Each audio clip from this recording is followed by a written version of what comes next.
আসসালামু আলাইকুম। আলহামদুলিল্লাহ, আলহামদুলিল্লাহ, আলহামদুলিল্লাহ। ওয়াসসালাতু ওয়াসসালামু আলা রাসূলিল্লাহ। রব্বি ইশরাহ লি সাদরি ওয়া ইয়াসসির লি আমরি ওয়াহলুল উকদাতাম মিন লিসানি ইয়াফকাহু কওলি। What would I like to say, my children or my brothers and sisters? What do you want to? What would you like to say? Brothers and sisters. Okay. 2000 সাল, আজ থেকে 24 বছর আগে আমি জাহাঙ্গীরনগরে পদার্পণ করি। তোমরা নিশ্চয়ই তখনো জন্মাওনি। ওকে, 2000 থেকে 2024, this is the first time I have attend to such a program. তোমরা অনেক ভাগ্যবান, 53 ব্যাচ, একটা লাকি ব্যাচ, যারা কিনা এরকম একটা প্রোগ্রাম প্রথম এসে পেয়েছো। আরো লাকি হলো তোমরা ফার্স্ট টাইম এসেই একটা করে সিট পেয়েছো, একটা করে টেবিল পেয়েছো, পড়ার জায়গা পেয়েছো, থাকার জায়গা পেয়েছো। তোমাদের সবাই বলে গেছে যে আমাদেরকে সৃষ্টি করা হয়েছে একটা উদ্দেশ্যে, ইবাদত। তো ইবাদতটা কি জিনিস? শুধু নামাজ পড়া নাকি রোজা রাখা আর কি? কিছু বলছে না কেউ। আমি তো শিক্ষক, আমার হচ্ছে গিয়ে কনভারসেশন হতে হয়। কিছু বলো। ইবাদত, দেখো আমাদের রাসূল সাল্লাল্লাহু আলাইহি সাল্লামকে নবুয়ত দেওয়ার আগ পর্যন্ত 40টি বছর তাকে তার আখলাক তৈরি করার জন্য আল্লাহ তাকে সময় দিয়েছেন। সো আমাদের লাইফে, আমাদের হেয়ার এবং হেয়ার আফটারে সবচেয়ে বেশি গুরুত্বপূর্ণ হলো আমাদের চরিত্র, আমাদের ব্যবহার, আমাদের লাইফস্টাইল। আমাদেরকে দেখে সবাই চিনবে আমাদের নবী কেমন ছিলেন। আমার আচরণ যদি গালিগালাজ হয় তাহলে বলবে ও মুসলিম, তাদের নবী তাহলে গালিগালাজ শিখিয়ে গেছে, তাই না? কারণ কোনো বাবা মা যখন কোনো সন্তানকে খারাপ কিছু শেখায় না, কিন্তু সন্তান যখন খারাপ করে সব দোষটা হয় বাবা মায়ের উপর। বাহ, কেমন ঘর থেকে আসছে।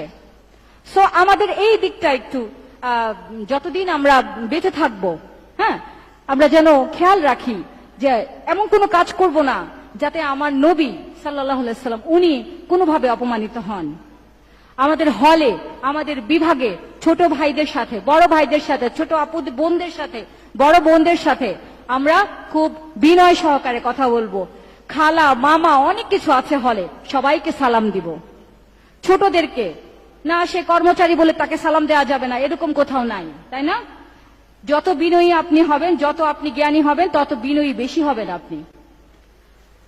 আমাদের কোথাও বলা নাই যে বেশি বেশি প্রেয়ার, বেশি বেশি আপনি রোজা রাখবেন আর আপনি জান্নাতে চলে যাবেন। সবার আগে আল্লাহকে ভয় এবং ভালো ব্যবহার। আল্লাহকে ভয় করবে, ভালো ব্যবহার করবে, পরিশ্রম করবে। তোমাদের চিন্তা করতে হবে না যে কত রেজাল্ট হলো, কেমন রেজাল্ট হলো। তাকদির তোমাদের তাকদিরে যা লেখা আছে তা পাবেই তুমি। এটার জন্য কখনোই তোমার চিন্তা করতে হবে না। তোমার কাজ একটাই, তোমার কাজ একটাই, শুধু প্রেয়ার অ্যান্ড পরিশ্রম। আমি সবচেয়ে বেশি জোর দিব তোমাদের আখলাকের উপরে। তোমরা ব্যক্তিত্ব গঠন করবে। এখানে তোমাদেরকে বড় ভাইরা ডেকে নিয়ে যাবে হলে, আসো মিছিল করি, আর তোমরা শো শো করে চলে যাবে। এগুলো তো হতে পারে না। অনেক কষ্টের বিনিময়ে, অনেক রক্তের উপরে আমরা আজকে এখানে দাঁড়িয়ে আছি। আর যেন রক্ত না যায়। বিশ্ববিদ্যালয়ের একটি মায়ের একটি সন্তানও যেন রক্ত দিতে না হয়, একটি হাতও যেন কোনোভাবে টাচ না হয়। রক্ত তো দূরের কথা, সে 53 ব্যাচ থেকে শুরু হোক ইনশাআল্লাহ। কেউ কোনোদিন কোন রাজনৈতিক দল আমরা কখনোই আমরা যাব না, আমরা কেউ ডাকলে যাব না। অবশ্যই আমরা রাজনীতি করব, কিন্তু হলের বাইরে, বিভাগের বাইরে, হলের বাইরে। হল আমাদের পড়ার জায়গা, ঠিক আছে? রাজনীতি থাকবেই, রাজনীতিবিহীন ইসলামও নয়। আর এই যে একটা, আমি বলবো না যে তোমরা এই গ্রুপেই থাকো, এখানে জয়েন করো, শুধু এতটুকু বলবো, আমার জীবনের একটা কথা বলবো। আমার প্যারেন্টসদের শুধু একটাই চাওয়া ছিল আমার উপরে, ছোটবেলা থেকে, ইভেন ক্লাস 6 থেকে, আমি যেন অন্তত দিনে 3 লাইন করে হলে কোরআন পড়ি, অর্থ সহ। 3টা ভার্স, 3টা আয়াত। দরকার নাই তোমার এত বেশি পড়ার। সেই যে অভ্যাস আমাকে, আজকে আমি 43 ইয়ার্স ওল্ড, হ্যাঁ, আমি আজও ছাড়ি নাই, আলহামদুলিল্লাহ।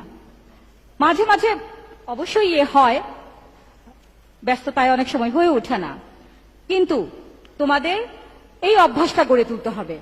আর এই অভ্যাসটা যেহেতু তোমাদের হলে এখন পরিবেশটা ভালো, আমি আশা করব তোমরা সকলে, কোরআন শুধু তোমার জীবনে চলার গাইডলাইন না, কোরআন তোমার শেফা, তোমার তোমার মানসিক প্রশান্তি। তুমি কোনো কষ্টে পড়বা, তুমি কোনো বিপদে পড়বা, কোনো কিছু চাবা, কি করব না করব, তুমি কিছু কোরআন পড়ো, কিছু ভার্স পড়ো, না বুঝো কিচ্ছু দরকার নাই, শুধু পড়ো। এটার এমনই মজেজা আছে, তোমার হৃদয়কে ঠান্ডা করে, তোমার অন্তরকে স্থির করে, তোমার ব্রেনকে শান্ত করবে। তোমরা সবাই ভালো স্টুডেন্ট, যে যে ডিপার্টমেন্টই পড়ো না কেন, এলাকার সবচেয়ে ভালো স্টুডেন্টরা আসছো।